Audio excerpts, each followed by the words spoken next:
ముందు ఆవిడ్ని ఐసీయూలోకి షిఫ్ట్ చేయండి. నేను ఎందుకు ఇలా అడుగుతున్నానో నీకు అర్థమైందనుకుంటాను. చెప్పమ్మా. భార్య పోయిన బాధలో ఆయన గుండె చెరువుగా మారింది. ఆ గుండెల్లో నాకు చోటు దొరకాలంటే ఆ కన్నీళ్ళు ఇంకిపోవాలి. నీకోసం హాస్పిటల్కి వెళ్ళాను అమృత.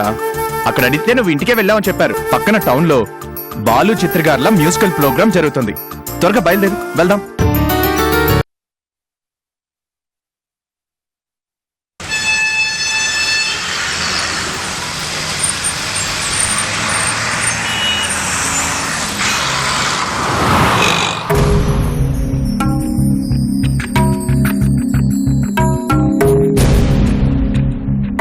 నిజంగా మనం మ్యూజిక్ ప్రోగ్రామ్కే వెళ్తున్నామా? అదేంటి ఆ అనుమానం నీకెందుకు వచ్చింది? ఎందుకంటే ఉన్నట్టుండి ఇంత సడన్ గా వచ్చి హడావిడి చేస్తూ తీసుకెళ్తున్నారు కదా, అందుకు. దాందే ఉంది, ప్రోగ్రామ్ ఉంది అని తెలిసింది, తీసుకుని వెళ్తే బాగుంటుంది అనిపించింది. వెంటనే డెసిషన్ తీసుకున్నాను. నిజం చెప్పండి, ఉదయం నాన్న నిన్ను మాట్లాడుకుంది మీరు విన్నారు కదా? కేవలం మా నాన్నగారిని సంతోష పెట్టాలని మీరు ఈ ప్రోగ్రాంకి తీసుకెళ్తున్నారు కదా? మా నాన్నగారిని సంతృప్తి పరచడానికే మీరు ఇలా చేస్తున్నారని నాకు ముందే తెలుసండి. ఎందుకంటే నాన్నగారిని కూడా తీసుకొస్తానని నేనంటే వాంటెడ్ గా మనమే వెళ్దామని మీరు అన్నారు చూడండి, నాకప్పుడే అర్థమైందండి. ఎందుకండి ఇలా చేశారు? మా నాన్నగారు పెద్దవారు కాబట్టి అడుగుతూ ఉంటారు, మీరెందుకు వాటిని సీరియస్ గా తీసుకుంటారు? మీ నాన్నగారి మాటల్లో తప్పేముంది అమృత? ఓ తండ్రిగా ఆయన అడిగిన దాంట్లో ఒక బాధ్యత కనిపించింది. ఆ మాటల వెనుక ఒక బాధ కనిపించింది. ముక్కు మొహం తెలియని నా కోసం మీరు ఇంత త్యాగం చేశారు. కానీ నేను చేసిందేంటి? చావు బ్రతుకుల మధ్య నేను మీ హాస్పిటల్కి వచ్చినప్పుడు నాకు సొంత మనిషిలా ట్రీట్మెంట్ ఇచ్చి కాపాడారు. నా గతం తెలుసుకొని నా మీద జాలి చూపించారు. చందు కోసం నేను బాధపడుతూ ఆ లోయ దగ్గరే ఉంటుంటే మీ నాన్నగారు నాకు నీడ కల్పించారు. ఇవన్నీ ఎందుకు చేశారు? నా మీద జాలితో, ఒక మానవతా దృక్పథంతో. ఏమీ కాని నా కోసం మీరు అంత చేస్తే ఈరోజు నేను మీ ఇంటి అల్లుడినై ఉండి ఆయన సంతోషం కోసం ఈ మాత్రం కూడా చేయకపోతే అన్యాయం కదా అమృత?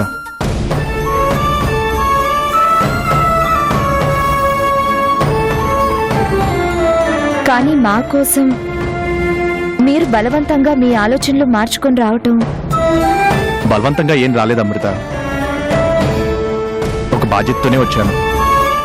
ఎందుకంటే నేను నీకు తాళి కట్టిన భర్తని. ఎలా మన పెళ్లి జరిగినా, ఎలాంటి పరిస్థితులు మన మధ్య ఉన్నా, భర్తగా ఇది నా ధర్మం. మీ నాన్నగారి సంతోషం నాకు ముఖ్యం. ఆయన సంతృప్తి కోసం నేను ఇలా ఉండాలి అని నిర్ణయించుకున్నాను. ఇక మీదట మనం ఇలాగే ఉంటాం. థ్యాంక్స్ అండి. ఎందుకు? మా నాన్నగారి గురించి నాకంటే ఎక్కువ బాధ్యత తీసుకున్నందుకు.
అమ్మా కరుణ, ఫాదర్, ఏం చేస్తున్నావు తల్లి?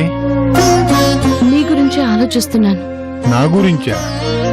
నా గురించి ఏం ఆలోచిస్తున్నావు తల్లి? ఇప్పటి వరకు లోకంలో నేనొక్కదాన్ని చాలా దురదృష్టవంతురాలని కుమిలిపోయేదాన్ని. కానీ మీ గురించి చెప్పాక చాలా బాధగా ఉంది ఫాదర్. ఎందుకమ్మా బాధపడడు? నేనెప్పుడూ బాధపడినే. నువ్వు మాత్రం ఎందుకు బాధపడాలి?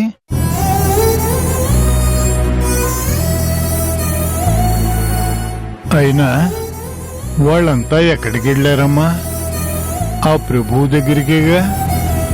అందరం ఏదో ఒక రోజు ఆయన దగ్గరికి వెళ్ళవలసిన వాళ్ళమే. కాకపోతే వాళ్ళు కాస్త ముందుగా వెళ్ళారు, నేను కాస్త వెనకాల వెడుతున్నాను. అక్కడికి వెళ్ళిన తర్వాత మొట్టమొదట ఆయన నన్ను ప్రశ్న అడుగుతాడు. అదేమిటో తెలుసా అమ్మా నీకు? ఇంత ఆలస్యంగా వచ్చావు, అక్కడ నువ్వు చేసిన మంచి పనులేమిటి అని అడుగుతాడు. అందుకని ఆయనకి చెప్పుకోవడానికి మనకే 4 మంచి పనులు ఉండాలి కదమ్మా. కాబట్టి దేవుడికి సమాధానం చెప్పుకోవడానికి మనం కష్టపడాలమ్మా. అవును, నువ్వు ఈరోజు అమృత దగ్గరికి చెకప్కి వెళ్ళాలి కదా, వెళ్ళలేదే? ఈరోజు అవును కదా ఫాదర్, మర్చిపోయాను. ఏమిటమ్మా ఇది? మర్చిపోతే ఎలా? నువ్వు ఇప్పుడు మామూలు మనిషివి కాదు. నీ కడుపులో పెరిగే బిడ్డకి సంరక్షకురాలివి.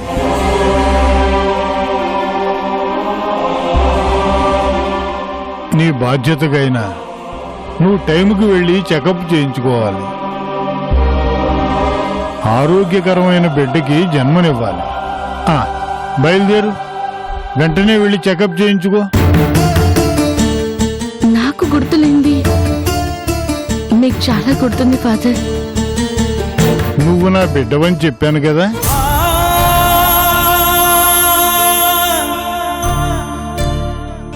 నా కూతురికి ఏ టైంలో ఏదో అవసరమో నాకు తెలీదా? ఏమిటమ్మా, ఎందుకా కన్నీరు? మా నాన్న గుర్తొచ్చారు ఫాదర్. ఆయన ఇలాగే ప్రతి క్షణం గుర్తు పెట్టుకుని నాకేమేం కావాలో అన్ని ఏర్పాటు చేసేవారు. మా అమ్మ చనిపోయిన తర్వాత నా విషయంలో ఇంకా ఎక్కువ బాధ్యతతో ఉండేవారు. నా కళ్ళల్లో కన్నీళ్లు చూస్తే ఆయన తట్టుకునేవారు కాదు ఫాదర్. నేనంటే చాలా ఇష్టం మా నాన్నకి. ఇక్కడికి వస్తున్నామంటే చాలా జాగ్రత్తలు చెప్పారు. అంత దూరం కారులో వద్దు అంటే వద్దు అన్నారు. కానీ నేనే మా నాన్న మాట వినకుండా కారులో వచ్చాం. చివరికి ఇలా కాని మనిషిగా మారిపోయాను. బాధపడకమ్మా. పోనీ మీ నాన్న దగ్గరికి వెళ్ళరాదు? ఎలా ఫాదర్? ఎలాగా? ఆయన ప్రేమించే ఆ చందు ఇప్పుడు చచ్చిపోయింది. ఇంకా ఎలా వెళ్ళమంటారు? జరిగింది చెప్పమ్మా. మీ నాన్నగారు అర్థం చేసుకుంటారేమో. లేదు ఫాదర్, మా నాన్న అర్థం చేసుకున్నా నేను అక్కడికి వెళ్ళడం మంచిది కాదు. రాజా అమృతాల జీవితంలో నేను అడ్డం అవుతాను. నేను నా భర్తకి దూరం కావడం మా నాన్న తట్టుకోలేరు. నేను వెళ్ళడం వల్ల ఇప్పుడిప్పుడే కుదుట పడుతున్న వాళ్ళ జీవితాల్లో మరో సునామీ తీసుకొచ్చినట్టు అవుతుందే తప్ప ఎవరికి ఏ ఉపయోగం ఉండదు. తిరిగి వెళ్లి వాళ్ళందరికీ సమస్యగా మారే కంటే నేనుగా ఇక్కడే ఉండిపోవడం మంచిది ఫాదర్. వాళ్ళకిష్టం లేకపోయినా చందు చచ్చిపోయింది. నా కోసం ఎంత ఏడవాలో అంత ఏడ్చారు. ఏడ్చి ఏడ్చి వాళ్ళ కన్నీళ్లు కూడా కరిగిపోయి ఉంటాయి. ఇప్పుడిప్పుడే ఆ విషాదం నుంచి కోలుకుంటున్న వాళ్ళని మళ్ళీ ఏడిపించడం నాకు ఇష్టం లేదు. వయసులో చిన్నదానివైనా ఎంతో పరిణతి చెంది మాట్లాడావమ్మా. నువ్వు చెప్పింది అక్షరాలా నిజం. ఓదార్చే శక్తి లేనప్పుడు సమస్యగా మారకపోవడమే మంచిది. నువ్వు వెళ్ళి వెంటనే చెకప్ చేయించుకో. నీ బిడ్డకి తల్లిలా బ్రతుకు. వెళ్ళమ్మా. అలాగే ఫాదర్.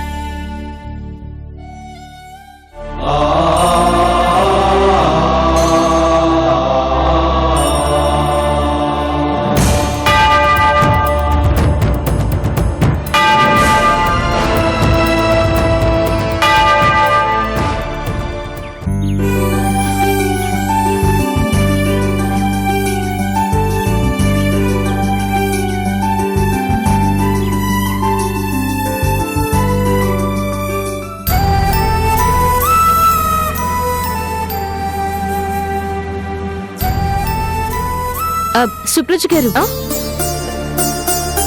అమృత గారు ఉన్నారా? లేదు, తను రావడానికి లేట్ అవుతుంది. అవునా? మీరు చెకప్కి వచ్చారా? అవును డాక్టర్. నేను చూస్తాను, రండి. బహుశా తాను వస్తుందో రాదో కూడా తెలీదు. రండి.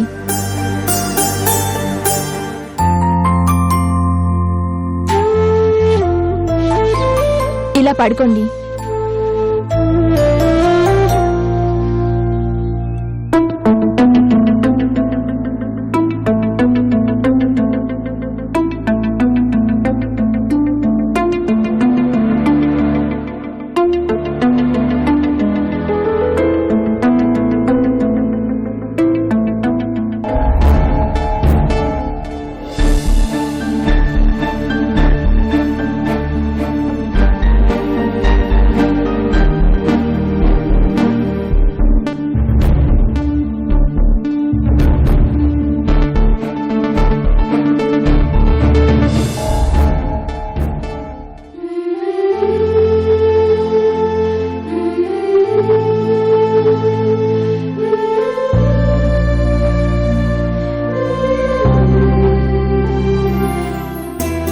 కొంచెం నీరసంగా ఉన్నారు.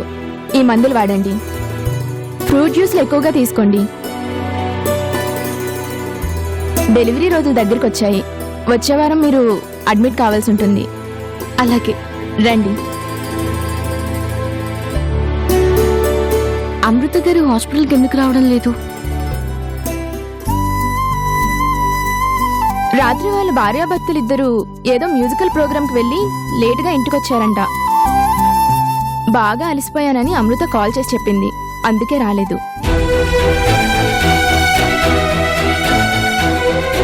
వాళ్ళు చాలా హ్యాపీ కపుల్ కదా. మ్యూజికల్ ప్రోగ్రాంకి వెళ్ళొచ్చారని చాలా హ్యాపీస్ అంటే అనుకుంటున్నారా? వాళ్ళ పెళ్ళైన తర్వాత తన భర్తతో కలిసి బయటకెళ్ళింది నిన్నే. అవునా? మీరు చెప్పేది నిజమా? అవును. ఇష్టపడి పెళ్లి చేసుకుందన్న మాటే గాని తను సుఖపడిందే లేదు. అదేంటి సుప్రజ గారు? రాజా గారు చాలా మంచి మనిషి కదా. మంచి మనిషే కాదని ఎవరు అనరు. కానీ తను ఎంతకాలమైనా తన మొదటి భార్య చందును మర్చిపోలేకపోతున్నారు.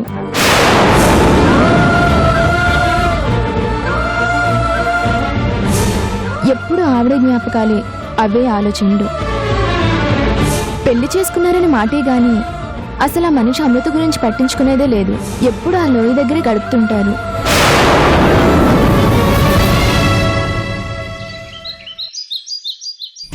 బారిపోయిన బాధ ఉంటుంది, కాదని లేదు. కానీ ఎంతకాలం అలా అదే జ్ఞాపకాల్లో ఉంటారు. అలా అని ఆయన మంచి మనిషి కాదా అంటే చాలా మంచి వ్యక్తి. ఎంత మంచితనం ఉన్నా భర్తగా తనకంటూ కొన్ని బాధ్యతలు ఉంటాయి కదా, అవి వదిలేస్తే ఎలా? ఆ మాట అమృత వాళ్ళ ఆయన్ని అడగదు.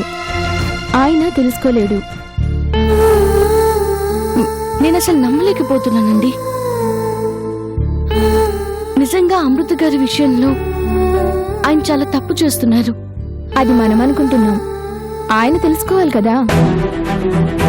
అమృత లాంటి మంచి మనిషికి ఈ కష్టం ఎందుకు వచ్చిందా అనిపిస్తుంది. కానీ ఏ రోజు బయటపడదు తెలుసా. ఇప్పుడే కదా తెలిసింది. అమృత గారికి న్యాయం జరిగేలా చేయాలి. చేద్దాం.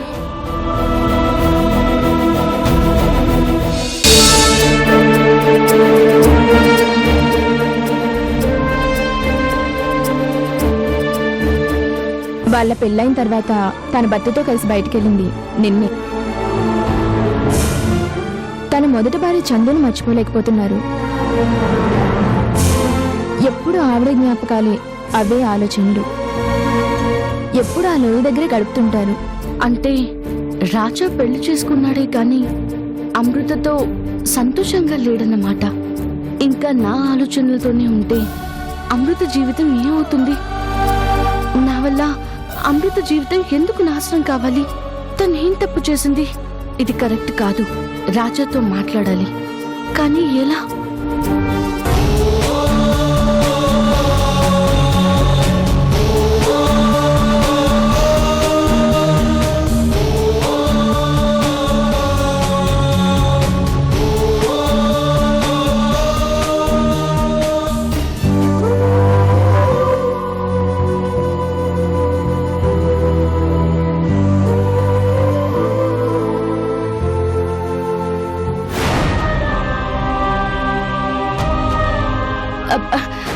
డ్రైవర్ కారాపు.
రాజా గారు,